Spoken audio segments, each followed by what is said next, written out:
startup interviewing can notoriously be difficult. I'd be curious to hear both maybe your perspective on startup interviewing, but then also maybe the types of roles that we might see for someone in UX startups. Well, hey everyone, welcome to another Exponent interview. Today I'm really excited to be here with Travis, and we're going to be talking about UX design roles at startups. But before I jump into it, Travis, can you introduce yourself for the folks watching? Yeah, hey everybody. My name's Travis. I'm a UX designer currently at Google working on Spaces, which it used to be called Rooms. It's Google's version of Slack is the easy way to describe it. Um, Before that, I was at early stage companies here in the Bay Area for around 6 years and another 4 years before that in the Los Angeles area. So a total of 10 years working at early stage companies. Cool. It's super cool to have you on the show, Travis. I'm also an ex-Googler, so awesome to have other Googlers on the show. And yeah, for folks watching, this is part of our series on product design and UX design interviews. And if you're looking to get more prep for your interviews, you can go to tryexponent.com, where we're launching a product design interview course soon. You can check out more information in the link below, as well as more information about Travis too. But now, Travis, I want to kind of get into the conversation today. And so the conversation that we're going to have is more around UX design interviewing at startups. And so for the folks watching, you can imagine that you either have an upcoming interview at a startup, or you are nervous and really want to get a role at a startup, but you're not sure how. And UX design may be your first role or a role that you're familiar with, but startup interviewing can notoriously be difficult. I'd be curious to hear both maybe your perspective on startup interviewing, but then also maybe the types of roles that we might see for someone in UX at startups. Yeah. Let me start with types of roles. I think it'll be easier if Yeah. I dive in from there and start with types of roles. So typically for a UX designer, there's maybe three types of roles. One is first designer or sole designer, meaning you are providing all of the design for the startup. The second one would be second designer, maybe third, fourth designer would kind of fit under that same label. And then the other one is you're joining a small team. So let's say 5+ designers. And each of those is a very unique role with, I'm going to say, very unique interviewing, um, a unique interview that can happen based on the ones that I've done. Um, yeah, I'll elaborate on the sole designer, and then we can go from there. How's that sound? Yeah, that sounds good. And I'd be curious to hear, like, also for the folks watching, like trade-offs with each of them too. Like, like why be a sole designer? I mean, I can imagine a lot of perks, a lot of downsides too. Yeah, so I think the sole designer is probably the most polarized. It's the one that is going to feel the most like a startup. You're coming in, it's probably a very early company. Either it can range anywhere from pre-funding of any kind to angel, Series A. You're working with a team that has a very very little amount of finance of capital and has to prove that they have a worthwhile vision in a very short amount of time. And so coming in as a designer to those teams, you're going to be expected to wear a lot of hats, which is one, a lot of responsibility, and two, a lot of opportunity. It's both wrapped into one. And so if that sounds like something you would be interested in, there's it's a lot of whatever it is you're dreaming. It's more than you think. I've done that at a few companies, and it's been incredibly rewarding. It's also been incredibly demanding.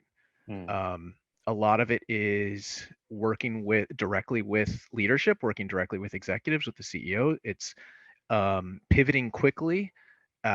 Cool, we have an idea today. Tomorrow we might have a different idea, and we need to get those out the door. We need to try figure out if they're great ideas. We need to quote fail fast. Um, so a lot of it's centered around trying to land your next round of funding by proving an idea or gaining X amount of users or X amount of revenue, usually recurring revenue. Yeah. So, yeah, it's a very high level, but you're going to wear all the hats. You're going to be a UX designer, UI designer. You're going to do research. You're going to do marketing. You're going to do branding. Yeah. Yeah, I mean, it sounds like a lot, and I can imagine we could speak to it later, or now too, of like the uniqueness of an interview experience for this role. Like, I'm imagining you're probably meeting with leadership for most of these interviews. Like, can you tell me a little bit more about like how you think about what that experience generally at a high level might look like. Yeah, I'm gonna be I'm gonna be frank. You're gonna probably be interviewing with a lot of people who've never either A, interviewed a designer before, or hired a designer, or worked with a designer before. So it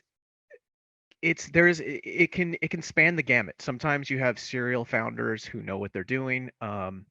You're usually in this situation going to be interviewing with a CEO or whoever the top product person is.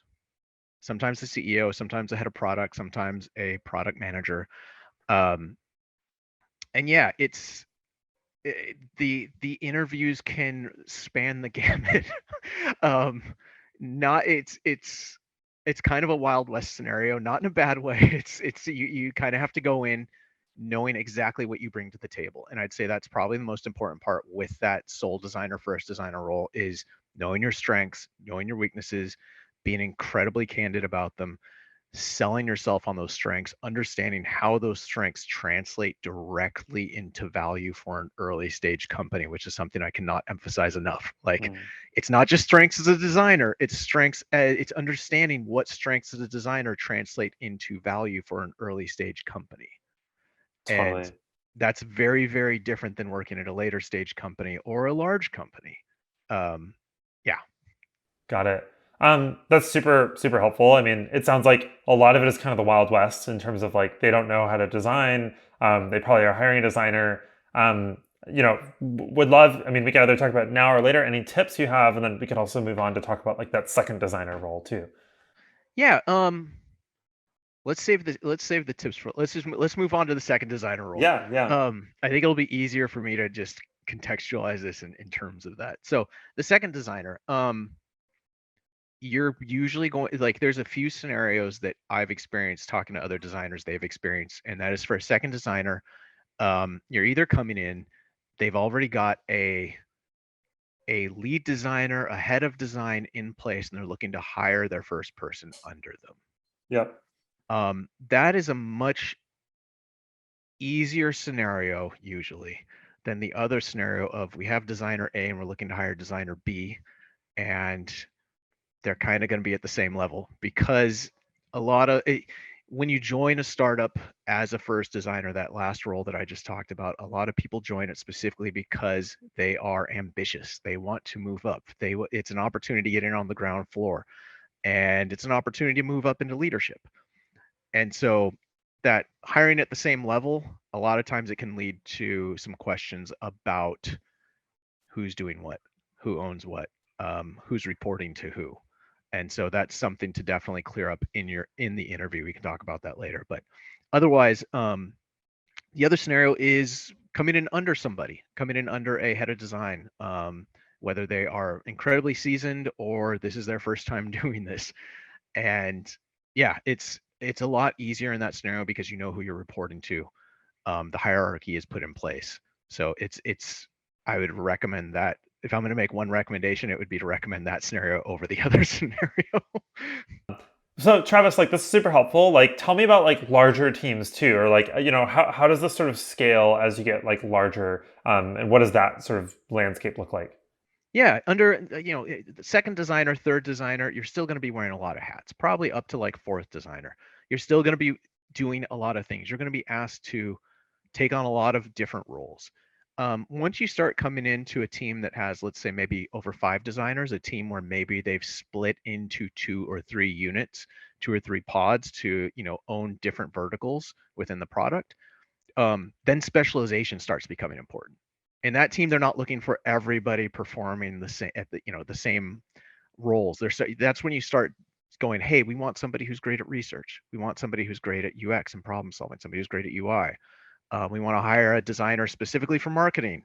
We want to outsource branding. So you're going to start getting more specialized the bigger the team gets, and this goes all the way up to a company the size of Google. That's where you hire incredibly specialized people. So it scales from there on up. Um, the bigger the team, usually the more firm the foundation, the less volatile things are going to be usually. Um, So it's a trade-off. You start trading off like huge opportunities for better stability. You start trading off big opportunities for, less responsibility. You're probably not working on a weekend. Um, it's that spectrum starts kicking in, and the bigger the team, usually the less of that you're doing. Hmm. Got it. Um, that's super helpful. I guess so now, I'm thinking our viewers are probably wondering, okay, there's all these different roles. The landscape is like quite wide. What does the interview experience generally look like at these companies, or like how can I think about how to prepare for those interviews, and specifically around the types of questions that I might get? Yeah, I mean there's a typical set of, at least for a UX designer, a question type that you will get in an interview. I'll start out with the one that most designers fear the most, the whiteboard challenge. The whiteboard challenge is a very typical interview request for designers at any type of company. Um, Specifically at startups, though, it can, again, this has to do with the how much experience do you have working with designers and interviewing designers. And so the whiteboard challenge can get a little hairy at smaller teams simply because they might not know exactly what they're looking for. And with all of these teams, I would recommend setting the stage. Like set yourself up for success with a whiteboard challenge. Yes, you should practice. You should practice the whiteboard challenge. There's tons of them online. Go practice them. But understand where your strengths are and come in setting the stage to prioritize those, or to take advantage of those strengths. One way to do this is upfront ask a few questions. What is it you want to learn about me? What is it you want to evaluate in this whiteboard challenge? Once you understand that, that'll help you set the stage, understand where to focus. Some teams want to see a finished idea on the other side of the whiteboard challenge. If they say that, it's going to be a little rougher, but you know what to focus on getting from point A to point B. Some teams just want to see how you collaborate, how you think, how you problem solve. They literally want you to think out loud and think on the whiteboard.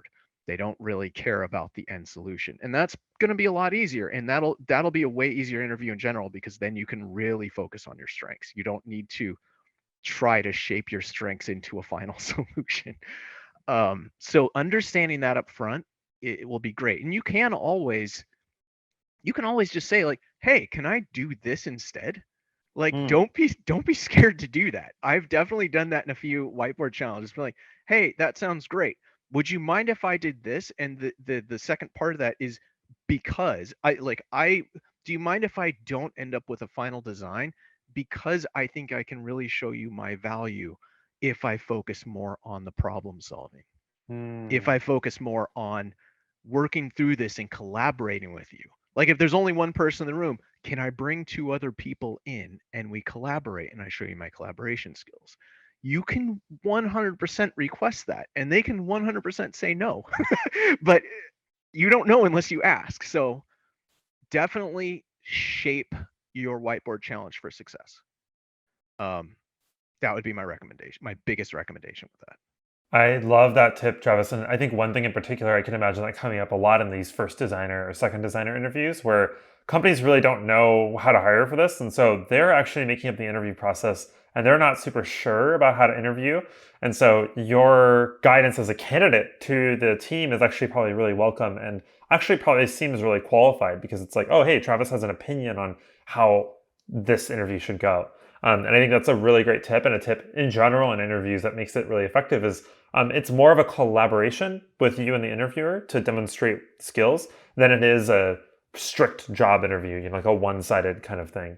So I really love that tip. It's a really awesome tip for those whiteboarding interviews. Yeah, and I mean, like what you're saying, in a lot of these early stage teams, they're talking to their peers to figure out how to interview a designer. And so they're hearing tips, yeah, do a whiteboard challenge. And they might, like you're saying, they might not know exactly what they're even looking for. They might not know exactly how to do it for how to structure the whiteboard challenge for success. So help them. Yep. Yep. Totally. Um, the second, probably well, I mean, a lot of these, they're all pretty important, but the other big one is the project presentation, or the deck Mm. present the presentation. Designers are usually asked to bring in a presentation. Um, there's a trap here for designers, which is I'm going to bring in a presentation that shows my best work. Don't bring in a presentation that shows your best work. I'm not saying don't show your best work, but show the work that best demonstrates your problem solving abilities and the value you will bring to the team. Which from it's this trap designers fall in where we go, this is we it's a visual profession, and so we look at each other's work and we judge it based off what it looks like. How does it look great? Um, Probably the best choice I ever made was there was an interview that I had with an early stage company where I brought in a project presentation for a project that didn't even launch Hmm. because all the metrics we got back from it were horrible. Hmm. Which you would think, why would you do? What, that's a project you failed at. No, it's not. It's a project where I took the guidance from product and from executives. They really wanted to explore this business direction. We took it, we designed it, we made it as good as we could. I insisted that we test it in the field. We went and tested it in the field, and we got back from it was a measuring solution, and we got back from users. I could guess those measurements because they were such experts in their field. They're like, I could guess that. I'm not paying for it. Hmm. And when we got enough of those replies back, it was decided we shouldn't keep investing in this. Hmm. And through that, but because I was able to show here's the value I brought to this project by insisting that we get some actual data points and not invest further, by taking those data points and translating them into recommendations, and by communicating those recommendations to executives, I was able to show here's the value I bring as a designer. I can make a design for you. That's really easy. That's written. It's really easy to find people who can make a design, but to be able to recommend how to move forward with that design or when the design has failed and be able to communicate why, that's the value. So Totally. find a project where you can show your strengths. Totally. If your strengths are problem solving, show that. If your strengths are UI and visual design, find a project where you are able to do, systems thinking. You're able to design around a system. Um, this is the value I'm going to bring to your team. I'm going to help, help come up with a concept for your design system, and then extrapolate that out to all these different components. So that would be my recommendation for that. Any comments before I move on to the next? No, that's super helpful. I think like the attention to it's showing the thought process behind the interview is something that we see is really important. Like it's not about the final product in a lot of these interviews, and even like there's so many questions where if you got the right answer immediately, it actually would seem unimpressive because you didn't really demonstrate your thought process throughout that experience. So I love that point around the presentation is more around showing the thought process and how you think about this problem space rather than a final solution or a final output or outcome. Because that's likely available on your portfolio or on your website if they really wanted that. But it's not really why they're hiring you as probably to just produce an end result. That's more about the process. So I really like that. And I want to elaborate on that a bit. Your presentation should definitely focus on the business goals. I took some of this for granted, but you should definitely lay out here's the business outcome we were trying to create. Here was our success metrics for understanding whether we were successful in creating that change. Um, your design is kind of meaningless without that. Like then it's a pretty concept that you're showing people. So that is incredibly important.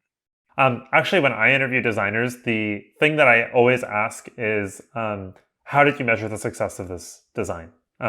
And that surprisingly, usually a lot of designers don't actually know the answer to that. And I think, especially at a company like Exponent, where it's a startup, where we are really looking for designers to not only have the design chops and the design knowledge, but also to be able to think through the business problems and the product problems, and to be able to collaborate with all of us to solve those problems. So I love that perspective. Um, the one-on-one interview, you're probably going to have a few of those with a few different people on the team. The smaller the team, the more likely it is you're going to have one with the CEO. Um, you're definitely going to have one with somebody in product. Um, Possibly marketing, possibly sales, depending on the team. Um, there is, in my opinion, this is the time to not only show them that you're right for the role, but to interview them and figure out if the role is right for you. And there's tricky little ways you can do this. One of my favorite ways of doing this is to come up with a very consistent set of questions, like 3 or 4 questions that I will ask every single person, no matter their role in the company. And I've had you look for consistencies in the answers, and that will show you if there's something that you maybe didn't know before. I found out really interesting things about teams from doing this technique. Like I found, like, oh yeah, we had this designer who was running things and he quit a week ago, and it was a really big deal, and I wouldn't recommend XYZ. Um, but yeah, I think having a set of consistent questions to ask outside of the role related questions, the common questions you would ask. Some of my favorites are, uh, why are you looking to hire for this role right now? Why? What caused this need to hire somebody right now? What does success look like in 6 months, in a year? Specifically with product manager, like whoever your manager is going to be, whether it be a product manager or the CEO, and the CEO, even if they're not, asking that question and making sure there's alignment within the company on what success looks like, as well as understanding what success looks like, I think is important. Um, Otherwise, for other roles that you might not interact with that often, just asking, like getting clarification, like what does success look like for you with somebody who's hired into this role? Um, Another one that I've really found out interesting info from asking CEOs is, um, what do you count as what is your biggest regret so far with this company? And also, what do you see your biggest success being so far with this company? Um, CEOs will tell you. They will usually be very upfront and tell you. And Um, Travis, on that one, I'm kind of curious. What are you oh, sorry. assessing for with that question? Um, Part of it is assessing character. One, um, I've found this is a personal belief, is that culture in a company directly flows out of the CEO Mm, and the founders. And so for me, assessing character, not necessarily are they a good person or a bad person, just like, hey, is this someone who I would be okay working with? Because you're probably going to be working with them pretty closely.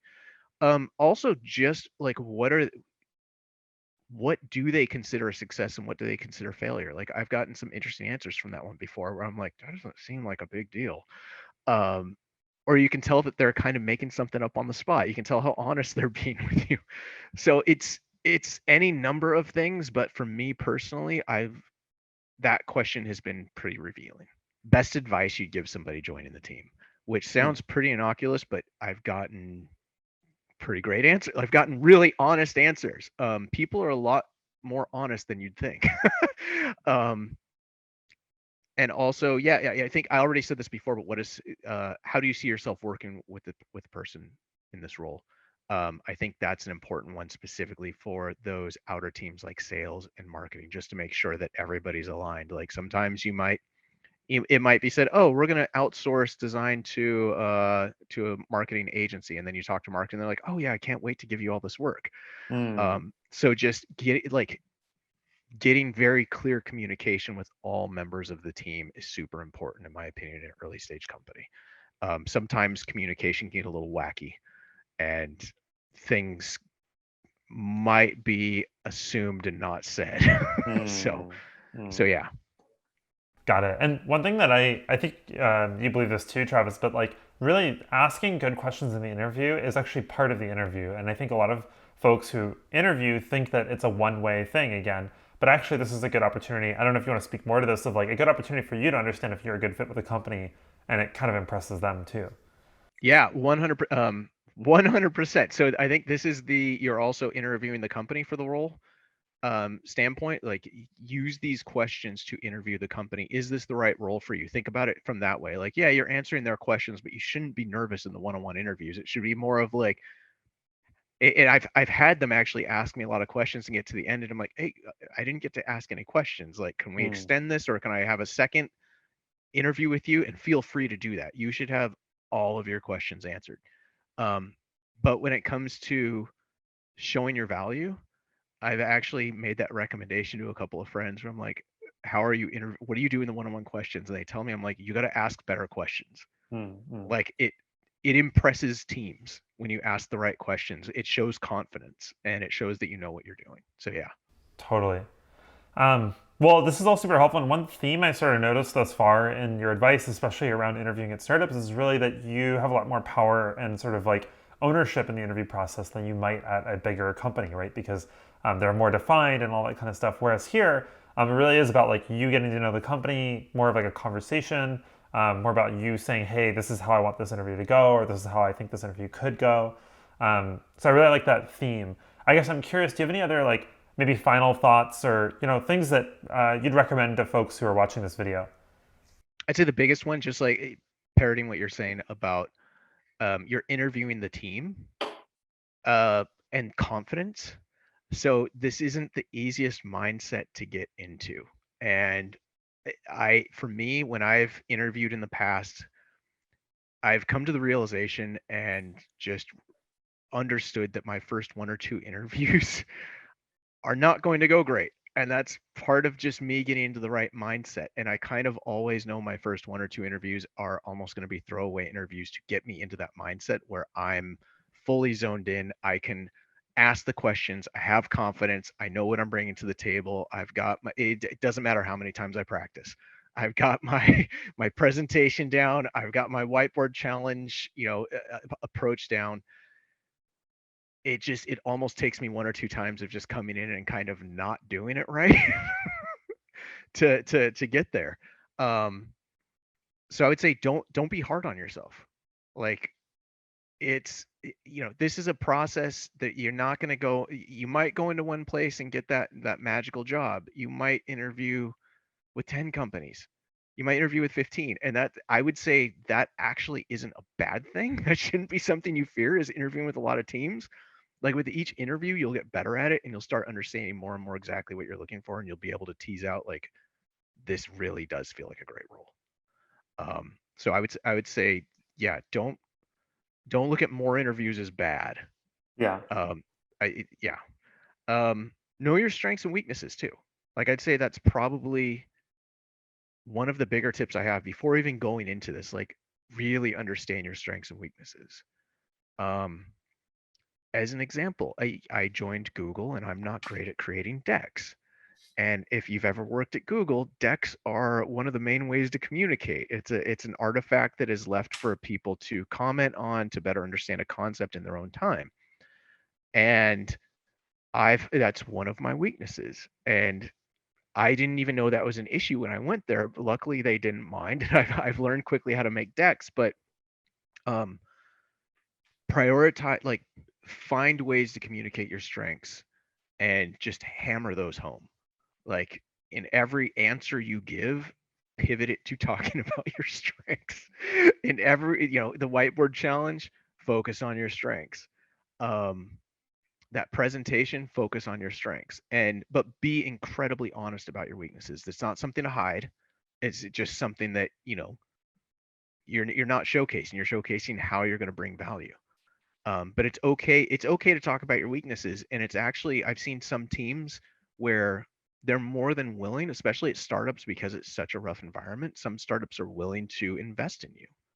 Some startups are willing to go, hey, you said this is a weakness. You might want to, we can help you get a course on that, or we can help you get a mentor to better work through that. So not something to hide, something to be honest about. Love it. Those are great pieces of advice, and I think for folks watching, like really a lot of it is about again like positioning that interview towards your strengths and towards your weaknesses, or the way that you want it to. And so the malleability of the interview is actually really important in startup interviewing. And I think, to be honest, Travis, this doesn't just apply for UX interviews. In some ways, it applies for a lot of interviewing at startups too. But I love the specific perspective on UX interviewing, and I love like the opportunity to kind of connect with you and share some of the thoughts to folks who I think are sometimes really nervous about these interviews. So I hope this was helpful to them. And if you have anything else to add, Travis, feel free to go for it. Yeah, no, I hope it's helpful as well. I don't know about other roles, but I know designers get really nervous about these interviews, especially at startups. Like it's a high pressure.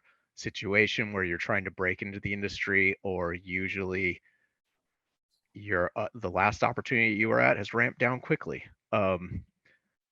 Don't be nervous. You just need to really focus on those strengths, understand your value, gain that confidence, and sell it. And you'll find the right role. Not somebody will hire you. You'll find the right role. Yeah, totally. Well, thanks, Travis. I really appreciate it for you coming on. For folks watching, you can again learn more about Travis in the description below, and then also we'll include a link to tryexponent.com where you can browse through our interview prep courses if you're interviewing for an upcoming role in design or another role. Again, thanks, Travis, and thanks to all for watching, and good luck on your upcoming interviews. Thanks so much for watching. Don't forget to hit the like and subscribe buttons below to let us know that this video is valuable for you. And of course, check out hundreds more videos just like this at tryexponent.com. Thanks for watching, and good luck on your upcoming interview.